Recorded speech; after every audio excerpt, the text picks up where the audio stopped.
Boa tarde, queridos irmãos, tudo bem com vocês? Eu espero que sim.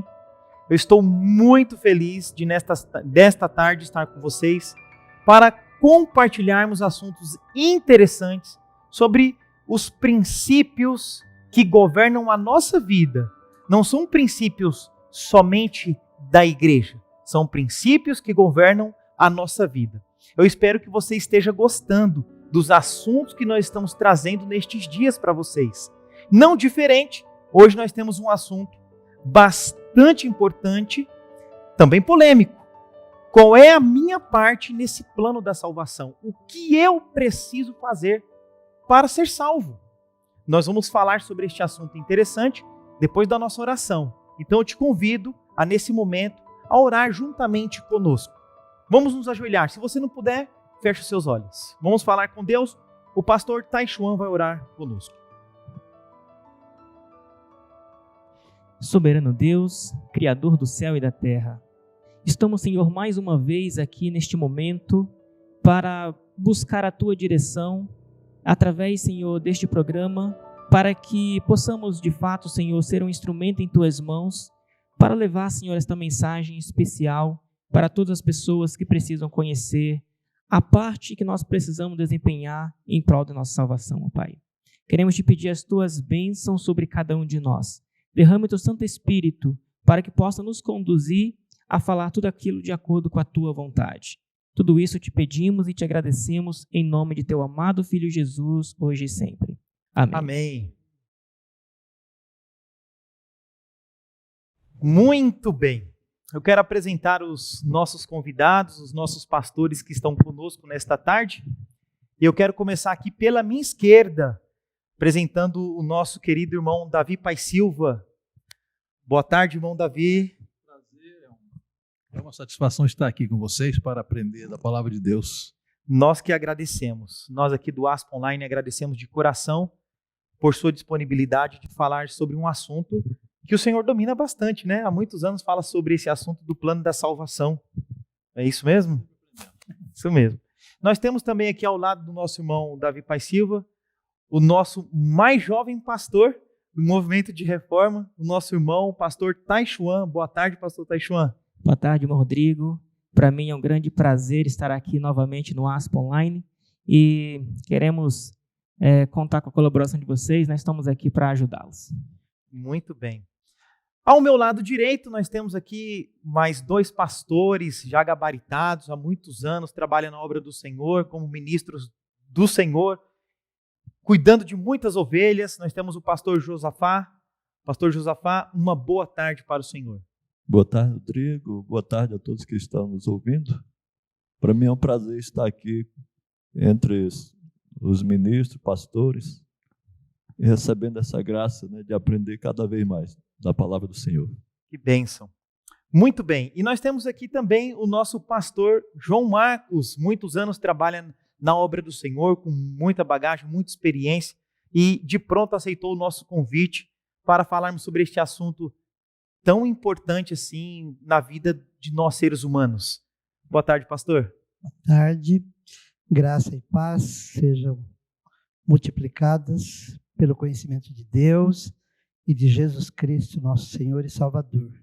E é um prazer estar aqui mais uma vez, compartilhando e aprendendo e crescendo na graça de nosso Senhor e Salvador Jesus. Amém. Muito bem.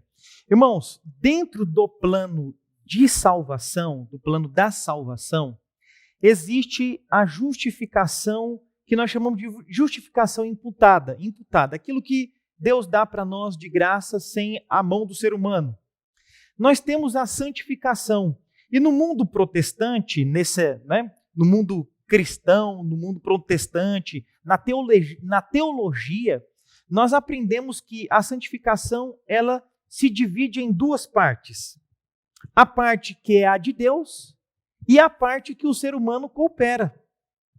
Será que é isso mesmo? É exatamente sobre essa parte da santificação que nós vamos dialogar aqui com os nossos pastores. Vamos entender um pouquinho mais sobre isso. Se realmente o ser humano precisa fazer alguma coisa para obter a sua salvação, Se alguma coisa procede do ser humano ou não, como que isso funciona? Eu tenho certeza que é uma coisa que você martela aí dentro da sua cabeça há muito tempo, e tenho certeza também que você já dialogou com alguém na sua igreja sobre esse assunto e vocês não chegaram num denominador comum.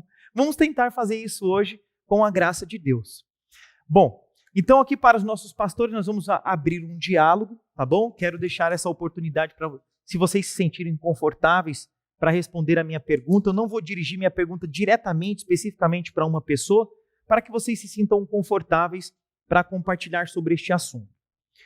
Quando nós pensamos na criação de Deus, quando Deus criou todas as coisas, por exemplo, quando não existia o universo, mas existia Deus, nós não vimos a mão de ninguém ajudando ali, a não ser a própria divindade.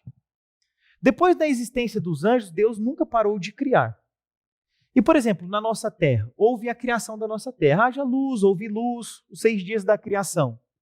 O ser humano não teve participação também ali na criação. Deus fez tudo. Tudo bem? Mas e depois que o ser humano passou a existir, dentro do jardim do Éden, sem pecado, o ser humano fazia alguma coisa para manter a sua salvação? O que os irmãos acham disso? Tinha alguma coisa que ele tinha que fazer para ser salvo? A palavra de Deus diz que a única coisa que o homem precisa fazer para a sua salvação é aceitar o convite. É claro que é dito que nós precisamos cooperar, né? Até Paulo diz assim: operai a vossa salvação com temor e tremor, porque é Deus quem opera. Não parece uma contradição? Sim. Operai a vossa salvação com temor e tremor, porque é Deus quem opera, o querer e efetuar. Na realidade, o que eu entendo é assim: o homem não deve atrapalhar. Se ele não atrapalhar, ele já faz muito, né? Certo. Agora, o que ele faz realmente? Separado de Deus, qualquer coisa que o homem faça é oferta de Caim, não tem valor nenhum. A Bíblia chama de obras mortas. Então, qualquer ação do homem, independente da graça de Deus, são obras mortas. Agora, há uma ilustração muito bonita que eu vejo no Desejado, naquele capítulo do Nicodemos. Ela diz assim: como podemos ser salvos? Aí o primeiro passo é Deus. A luz que irradia da cruz revela o amor de Deus. O que o homem fez aqui? Nada. Seu amor atrai-nos a Ele mesmo. O que o homem fez? Nada. Agora vem a parte do homem. Se não resistirmos a essa atração, então a parte do homem já começa em não resistir. Aí vem na voz passiva: seremos levados ao pé da cruz. Ao pé da cruz, nós falamos assim: o homem se arrepende. O Espírito Santo produz arrependimento nele. Quer dizer, nós sempre correspondemos à atração divina. Então, por exemplo, a Bíblia diz assim: arrependei-vos e crede no Evangelho. Eu posso me arrepender por mim mesmo? Não. Então, o Espírito Santo, quando eu sou levado ao pé da cruz, ele produz em mim o arrependimento. Arrependido, eu sou justificado pela fé. Não é? Eu sou justificado pela fé.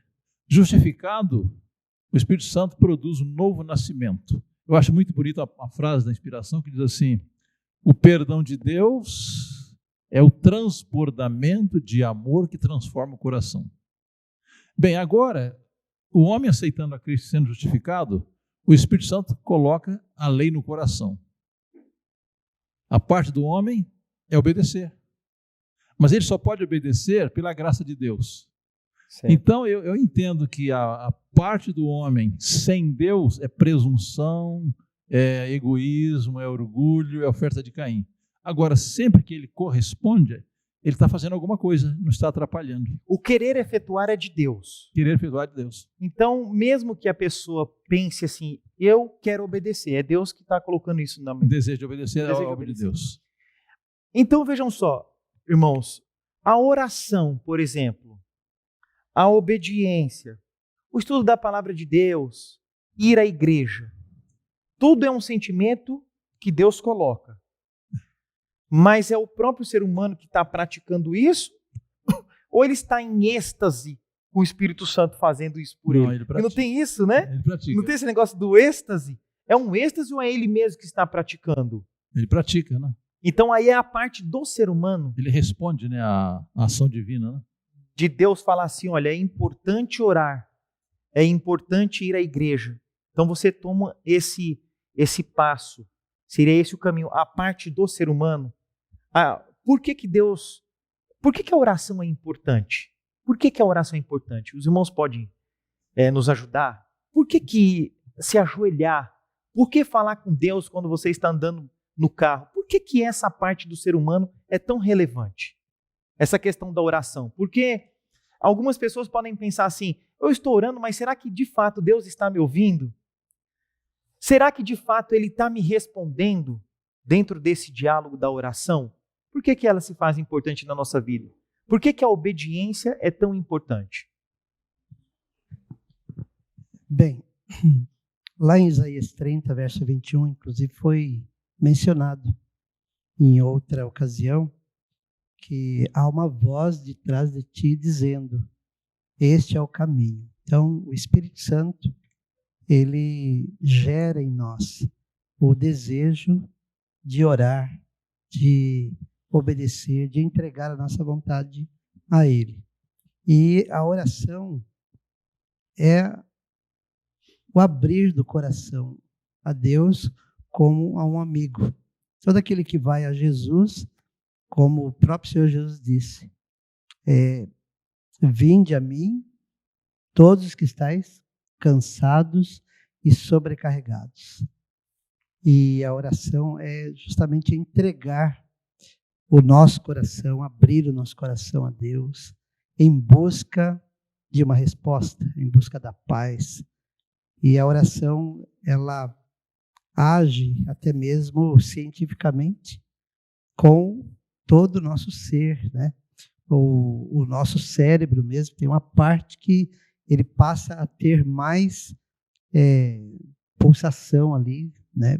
Mais sangue, justamente porque nós entramos em contato com o infinito, quando elevamos a Deus. Que coisa, eu estou lembrando aqui de uma coisa bastante importante. A oração é abrir o coração a Deus, tá? Mas quando você abre o coração a Deus é porque você reconhece alguma fragilidade sua, correto?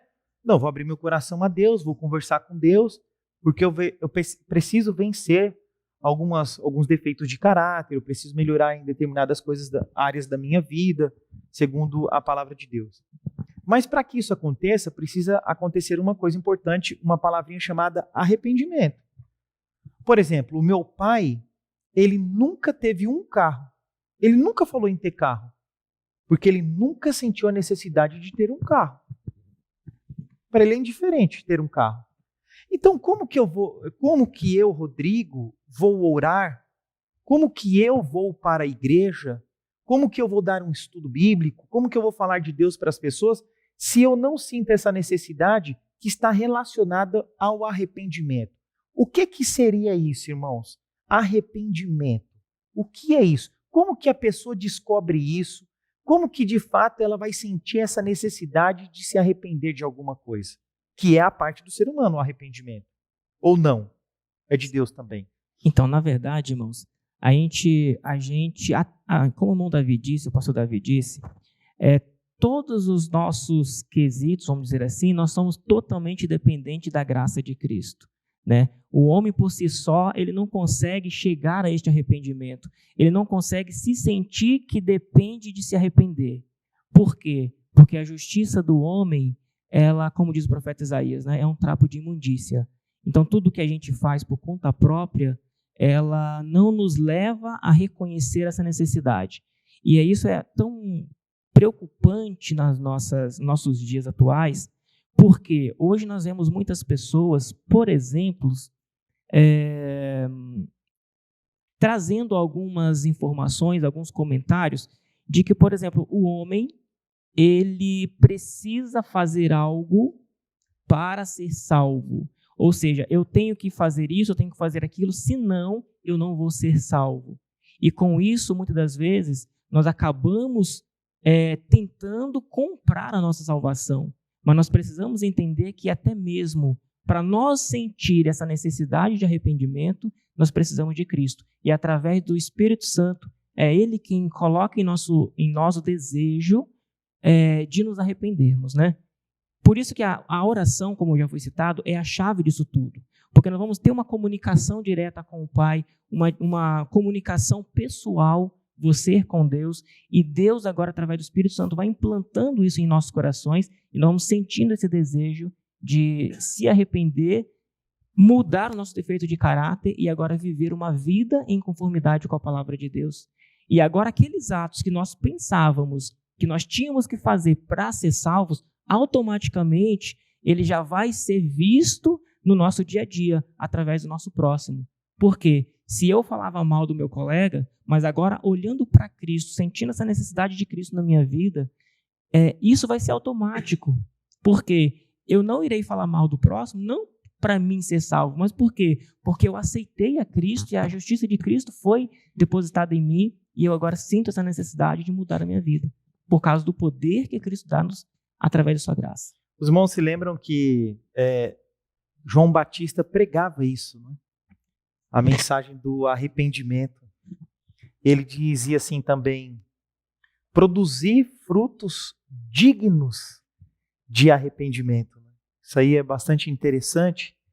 Ele preparou o caminho para Cristo, né? Foi a missão dele. E ele falava sobre o arrependimento, ele falava sobre a necessidade de produzirmos frutos dignos de arrependimento. Mas vejam só, irmão Davi, se é uma obra que Deus opera, o querer e o efetuar, ele procede de Deus, a nossa salvação, ela é incondicional ou ela é condicionada? A salvação é condicional. Então, por exemplo, ao mesmo tempo que Jesus fala assim, arrependei-vos, que é a chegada do reino dos céus, João Batista falou assim, arrependei-vos, não é? Mas o apóstolo Pedro disse que o arrependimento é dado por Deus. Então é dom de Deus. Uhum. Então o homem não pode produzir arrependimento por si mesmo. É o Espírito Santo. Então eu sempre insisto no ponto que o homem não deve impedir, atrapalhar a obra de Deus. No processo de santificação, o estudo da Bíblia é essencial. Mas quem que me inspira a ler a Bíblia? É o Espírito Santo. Guardar o sábado, não é? Uhum. Guardar os mandamentos. Mas eu não posso guardar nenhum mandamento sem Cristo. Então é uma obra de coparticipação, cooperação. Mas essa cooperação do homem é não resistir à obra de Deus. Por exemplo, quando aquele homem carcereiro de Filipe, né, perguntou, o que eu devo fazer? Interessante que sempre o homem pergunta o que ele quer fazer, né? O que eu devo fazer para ser salvo? O que Paulo falou? Crê no Senhor Jesus. Agora, quando Jesus estava pregando aquele sermão de João 6, os judeus falaram assim, o que nós devemos fazer para praticar as obras de Deus? Eles falaram assim, olha, a obra de Deus é essa, que crear naquele que ele enviou. Quando o jovem perguntou a Jesus o que devo fazer para ganhar a vida eterna, guarda os mandamentos. Eu posso guardar os mandamentos sem a graça de Deus? Não. Então, em todo o processo em que o homem entra, ele precisa corresponder, não atrapalhar, não resistir. Muito bem. Como que então, irmãos, o irmão Josafá também pode colaborar conosco, como que nós atrapalhamos a obra do Espírito Santo? Como que eu posso atrapalhar a obra do Espírito Santo? De uma maneira prática, para que os nossos irmãos que estão nos acompanhando, nos assistindo nessa tarde, possam entender e falar assim, não, isso aqui eu estou fazendo, eu estou atrapalhando então o Espírito Santo trabalhar. Como que isso acontece? Muito interessante a sua pergunta, que os irmãos já colocaram aqui, mas eu acho que a maneira mais eficaz de atrapalhar a obra do Espírito Santo é eu querer fazer a obra do Espírito Santo. Eu querer tomar o lugar do Espírito Santo. Até querer converter uma pessoa, querer me converter a mim mesmo. Isso não funciona, porque é o Espírito Santo que faz. Eu estou no lugar do Espírito Santo? Não. Então eu estou atrapalhando o Espírito Santo, como o irmão até colocou aí, né? Às vezes acende uma luzinha vermelha quando alguém diz assim, apesar de que tem a sua colocação, mas a pessoa diz assim, eu tenho que fazer isso, senão eu vou me perder. Eu tenho que chegar na hora no culto, senão eu vou me perder. isso soa, tem assim um cheiro de salvação pelas obras. Será que não, irmão Davi? Olha aí. Por quê? Ele vai para a igreja para não se perder, ou ele vai para a igreja porque ele ama Jesus e Jesus já fez uma obra por ele? Porque ele é uma pessoa salva porque ele é uma pessoa salva. Então, quando eu escuto a pessoa falar assim, depois de algum tempo estudando a justificação pela fé, eu chego a compreender que a pessoa não entendeu ainda a justificação pela fé, a salvação maravilhosa que Cristo nos oferece. Porque está claramente que é o Espírito Santo. Eu não sei se eu consegui... Seria o zelo sem entendimento, zelo sem entendimento. como Paulo disse isso, né? Um zelo sem entendimento. E aí eu estou atrapalhando a obra do Espírito Santo. Será, irmão Davi? Ou seja, eu estou praticando as mas sem o Espírito Santo. Sem entender que é Ele que opera na minha vida. Há algum pensamento também no Paz Interior, Antigo Caminho a Cristo, que diz assim: o desejo de ser bom e santo é correto em si mesmo, mas se ficar só no desejo, de nada valerá. Muitos se perderão enquanto esperam e desejam ser cristãos. Não chegam ao ponto de entregar sua vontade a Deus. Eles não escolhem agora ser cristãos. Então é uma escolha, decisão. Eu decido servir e amar Jesus, né? Louvado seja Deus por isso. Então é isso aí, entregar-se a Jesus. Entregar-se a Jesus. Não resistir. Enquanto resistir, está perdendo tempo. Agora tem um detalhe, no livro Parábola de Jesus, diz que nem força para entregar nós temos. Devemos pedir que Deus tome nosso coração. Olha só que coisa interessante. Por isso que o salmista Davi, meus queridos irmãos, diz o seguinte, assim, olha: Senhor, sonda o meu coração, e que você possa fazer boas escolhas, porque esta é a parte do ser humano, você escolher servir a Jesus. Que Deus te abençoe e até o próximo programa.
Cristo a ti entrego.